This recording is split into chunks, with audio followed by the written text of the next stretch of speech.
சமஸ்தானத்தை எத்தனை ஆயிரம் வருஷமா காப்பாத்தின்னு வந்திருக்கா. அப்படி யோசிச்சு பாருங்க. எத்தனை ஆயிரம் வருஷமா இந்த சாதுக்கள் தான் இங்க ரட்சிச்சுட்டு இருக்கா. அத்தனை பேரும் சாதுக்கள். இன்னைக்கு இவ்வளவு வசதி இருக்கு, நம்ம எல்லாம் வந்து பாக்குறோம். 1000 வருஷம் முன்னாடி 500 வருஷம் முன்னாடி எவ்வளவு சிரமப்பட்டிருப்பா. இங்க நினைச்சு பாருங்க. இங்க வேலை சாப்பாட்டுக்கு எவ்வளவு தியாகம் பண்ணிட்டு இங்க உட்கார்ந்து இருந்திருப்பா. அதனால இது நான் என்ன சொல்ல வரேன்னா, இந்த லீலைகள் சொன்ன இடத்த மகான்கள் வாக்க நம்பி நம்ம நம்புறோம், அவ்வளவுதான். இதுல விசார புத்தியோட பார்த்தா நமக்கு இங்க பக்தியே வர. இங்க வரதே பக்திக்காக தானே, பக்தியை வளர்த்துக்கணுங்கிறதுக்கு தானே வரும். நான் பிரேம பிருந்தாவனத்தினுடைய பலன் என்னன்னா, பிரேம பக்தி வரும். இந்த சாநித்தியம் ஏற்படுத்தும் நமக்கு பக்திய. இருந்தாலும் நம்ம சில விஷயங்களை ரெடி பண்ணிக்கணும் இல்லையா. அதுக்கு ஒரே ஒரு சின்ன கதையை சொல்லி முடிச்சுக்கிறேன், டைம் ஆயிடுத்து. ஒருத்தர் அவ ஆத்துல மழை தண்ணி கொட்டுன்னு கொட்டுறது. அந்த பாட்டி, அந்த காலத்துல வயசான பாட்டிக்கு என்னன்னா, தண்ணியை பிடிச்சு வைக்கணும்னு ஆசைப்படுவா. எவ்வளவு தண்ணி இருந்தாலும் பிடிச்சு வைக்கணும்னு ஆசைப்படுவாளாம்.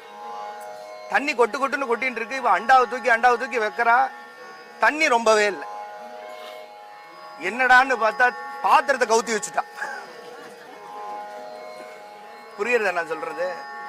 அது மாதிரி நம்ம பாத்திரத்தை கவுத்தி வச்சிடக்கூடாது.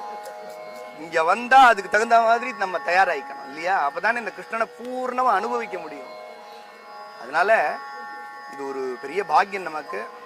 எல்லாரும் ரொம்ப இங்க நீங்க எல்லாம் ரொம்ப ஆப்டானவா. அதனாலதான் இங்க வந்திருக்கோம் நம்ம எல்லாம். இல்லைன்னா கிருஷ்ண பிருந்தாவனத்துக்குள்ள அலோ பண்ணவே மாட்டான். பிருந்தாவனம்ங்கிறது கிருஷ்ணனுடைய அந்தபுரமா வச்சுட்டு இருக்காங்கிறது. அர்ஜுனனையே விடலன்னா, அர்ஜுனன் பிருந்தாவனத்துக்கு வந்ததே இல்லைன்னு பாகவதத்துல ஒரு கதை கூட இல்லை. அர்ஜுனன் பிருந்தாவனத்துக்கு வந்தான்னு கதை இல்லை. அவ்வளவு கீதோபதேசம் பண்ணி மம சகே பார்த்த சகேன்னு சொல்லிட்டு இருக்கோம். அந்த அர்ஜுனன் இங்க விடலை. ஆனா நம்ம எல்லாம் இன்னைக்கு உட்காந்து கிருஷ்ணன் ராதைன்னு சொல்லி பேசிட்டு இருக்கோம். அப்படின்னா நம்ம மேல ஏதோ ஒரு கருணை இருந்ததுனால தானே வர முடியுது. அதனால நமக்கு ஒரு பெரிய பாக்கியம். அதனால இந்த மண்ணு தின்ன இந்த லைல இந்த மண்ணுல பெறலுவா எல்லாரும். நம்ம அட்லீஸ்ட் ஒரு நமஸ்காரமாவது பண்ணிட்டு எல்லாரும் போகலாம். அடுத்தது நான் சொன்னேன் இல்லையா,